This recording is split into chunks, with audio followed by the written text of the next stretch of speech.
Орхон аймгийн цагдаагийн газрын 2025 оны онцлог ажлын танилцуулга. Үндсэн чигүүргийг хэрэгжүүлэх чиглэлээр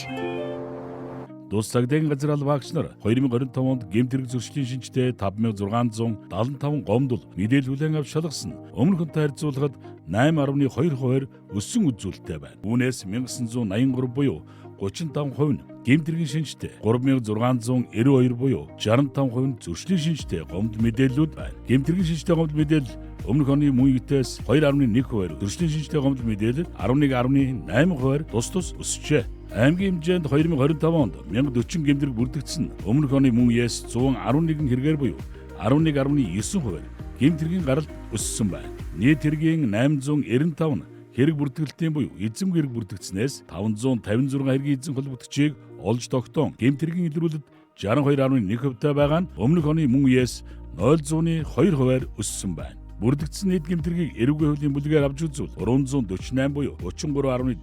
нь хүний эрүүл мэндийн халдшгүй байдлын эсрэг гэмтрэг, 469 буюу 45% нь өмчлөг эрхийн эсрэг гэмтрэг, 148 буюу 14.2% нь хөдөлгөөний аюулгүй байдал, ашиглалтын журмын эсрэг гэмтрэг байгаа бөгөөд эдгээр бүлгийн гэмтрэгүүд нийт хэргийн 965 буюу 92.7%-ийг эзэлж байна. Дус газрын хэрэг бүртгэлд бүрдэн байцаалд явуулах эрх бүхий албаагч 1733 хэрэгт хэрэг бүртгэл 185 хэрэгт мөрдөн байцаалд нийт 1918 хэрэгт хэрэг хянан шийдвэрлэх ажиллагаа явуулсны 568 нь урд оны үлдэгдэл хэрэг, 1315 нь энэ оны дугаартай хэрэг, урд оны хэрэгсэхгүй болгосноос сэргээсэн 33, урд оны төтгөлзүүлсээс сэргээсэн 2 хэрэг тус шалгалтын ажиллагаа явуулсан байна. Өмнөх оны мөн үетэй харьцуулбал нийт ажиллагаа явуулсан хэрэг 326 хэрэг буюу 20.4% өссөн байна. Нийт шийдвэрлсэн хэргийн 1175 буюу 89.9%-ийг хуулийн анхны хугацаанд шийдсэн байна. Орон нутгийн цагдаагийн газар эилцийн хэмжээнд нийт шалгасан хэргийн тоогоор 1-р, нийт шалгасан хэргийнхээ 68.1%-ийг шийдвэрлэн ажилласан 13-р, гэмт хэргийн илрүүлэлт 62.1%-тай байгаа нь 9-р тус эрэмблэгдэж байна.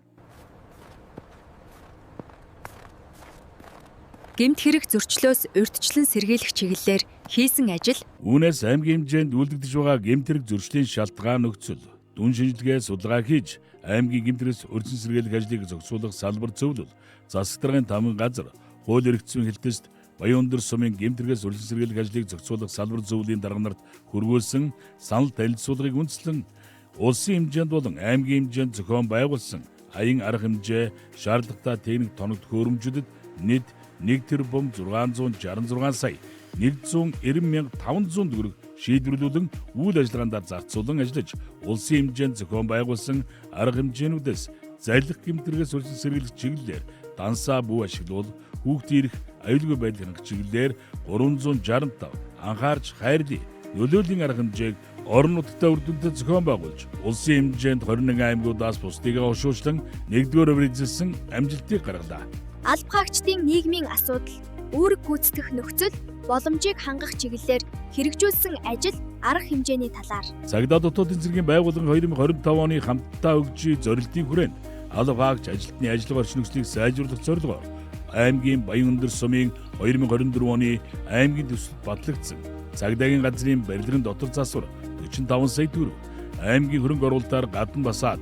дээвэр гэрэлтүүлгийн шинжилгээд 109 сая төгрөг, дотоодын цэргийн 821-р тусгай салбарын албаны бэлэн байдлыг хангах салбарыг заасан газар шилжүүлэн байрлуулах шаардлагатай техник хэрэгсэл худалдаа авахд 37 сая 150 мянган төгрөгийн үндсэн хөрөнгө болон эргэлтийн хөрөнгийг шийдвэрлүүлэн засварын болон хөрөнгө оруулалтын ажлыг хийж гүйцэтгээд байна. Цагдаагийн газрын сургалт чөлөөт цагийн тангимыг аймгийн засаг даргын аварын зардлаас 401 сая төгрөг шийдвэрлүүлэн зориултыг өөрчилж эд мөрийн баримт хадгалах хөрөө 1 мэдүүлэг авах хөрөө 10 болгон засварлах ажил 50%-тай үргэлжилж байна.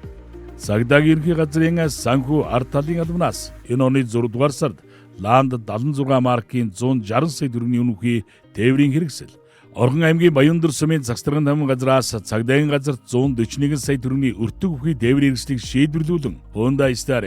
Орхон аймгийн Жаргалант сумын засаг даргын тамгын газраас Toyota Harrier маркийн автомашинуудыг хүлээн авч албаны үйл ажиллагаанд ашиглаж байна. Орхон аймгийн цагдаагийн газрын эзэмшилт байдаг 2-ын А хорооллын соён ботхонд албаагчдын нийгмийн асуудлыг шийдвэрлэхээр Майдер инженеринг констракшн компанитай хамтран цагдаагийн газрын 13 албаагчдыг 1 м квадратыг сая 900 мянган төгрөг буюу зах зээлийн үнийн дүнгээс доогуур үнээр хөнгөлөлттэй нөхцөлтэйгээр оруулж тус байрны барилгын ажил дуусаж энэ оны 10 дугаар сарын 29-ний өдөр улсын комисс бүлээн авч албаагч нар орон сууцндаа ороод байна. Мөн арилжааны голомт Улдаагчдын багтай хамтран албаагчдад цалингийн зээлийг бууруулах, ипотекийн зээл албаагчдыг хамруулах чиглэлээр 2 удаагийн уулзалт зохион байгуулж, энэ онд 5 албаагчийг ипотекийн зээл хамруулан ажиллалаа. Хууль зүйн дотоод хэргийн сайдын хамгийн чухал нь арга хэмжээний хүрээнд төрийн тусгай албаагчийн нэгдсэн эмнэлгийн эмч ажилчид 2025 оны 1-р сарын 20-21-ний өдрүүдэд өсвийн онцлогын эмчилгээний төвийн дэмжих төвд 9 чиглэлээр үүсдэг онцлогоонд 210 албаагч ажилтан түүний ар гэрийг хамруулан ажилласан. Энэ оны 10 дугаар сарын 29-ний өдөр аймгийн эрүүл мэндийн газар Энгчих Мандирва өрхийн эрүүл мэндийн төвийн эмч совилогч нийт 8 хүний бүрэлдэхүүнтэйгээр цагдаагийн газрын хурлын заал болон 101, 104 тод өрөөнүүдэд албаагчдад 6 төрлийн урьдчилан сэргийлэх үйлчлэг шинжилгээг нийт 122 албаагчдыг хамруулан зохион байгуулан ажиллалаа. Төрийн албаны салбар зөвлөлийн Орхон аймгийн салбар зөвлөлөөс урьдчилан сэргийлэх шуурхай удирдлагын засгийн чиглэлийн ахлах мэргэжилтэн цагдаагийн дэд хурандаа сод баригт аймгийн иргэдийн төлөөлөгчдийн хурлаас төрийн албаагчийн нийгмийн асуудлыг шийдвэрлэх ажлын хүрээнд 6 сарын үндсэн цалинтай тэнцэх 1 удаагийн мөнгөнд итгэмж, нийтийн хэв журам хамгаалах, олон нийтийн аюулгүй байдлыг хангах засгийн эргүүлийн цагдаагийн ахлагч намдаг доржид 2 сая төгрөгийн 1 удаагийн итгэмжийг тус олгууллаа.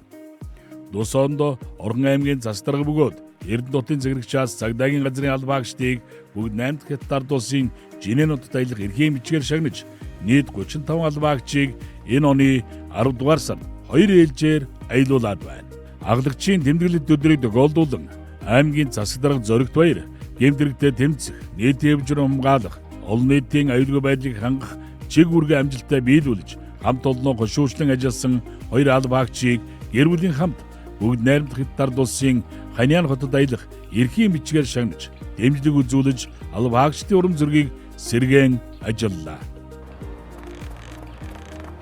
Цагдаагийн газрын хамт олон дундаас гаргасан амжилт бүтээлийн талаар 2025 онд тус цагдаагийн газрын мөрдөн шалгах дасгийн мөрдөгч, цагдаагийн ахлах төслөгч, отгон жаргал, мөрдөн шалгах албаны шилдэг мөрдөгч, замын цагдаагийн дасгийн цагдаа зохицуулагч, цагдаагийн ахлагч мөнх сайхан, тээврийн цагдаагийн албаны шилдэг цагдаа зохицуулагч, ажил мэргэжлийн авраг албаагчаар тус шалгарсан байна. Монгол улсын төрийн одон медаль, цэргийн гавны одонгоор 1, цэргийн хүндэт медалаар 12, хууль зүйн дотоод хэргийн яамны хууль зүйн салбарын тэргүүн ажилтны тэмдгээр 4, цагдаагийн алдар тэмдгээр 5, хүндэт жуугчгээр 14, цагдаагийн ерхий газрын хүндэт жуугчгээр 13, албаны төлөө 1, 2, 3 дугаар зэргийн тэмдгээр албаагчдыг тус шагнаж урамшууллаа. Цагдаа дотоодын цэргийн байгууллагаас 2025 онд дэвшүүлсэн зорилтын хүрээнд тус цагдаагийн газраас 45 ажил, арга хэмжээ зохион байгуулж, эгний ягц жилийн байдлаар 21 аймгаас тэргүүлэн ажилласан байна. Мөн цагдаагийн газрын 2025 оны гүйцэтгэлийн төлгөөг 5 зорилт, 54 ажил, арга хэмжээтэй хэрэгжүүлэн цагдаагийн ерхий газарт жилийн эцсийн тайлан үргүүлж 92% маш сайн үлгээтэйгээр дүгнэгдэн амжилт гарган ажиллаж байна. Орхон аймгийн цагдаагийн газар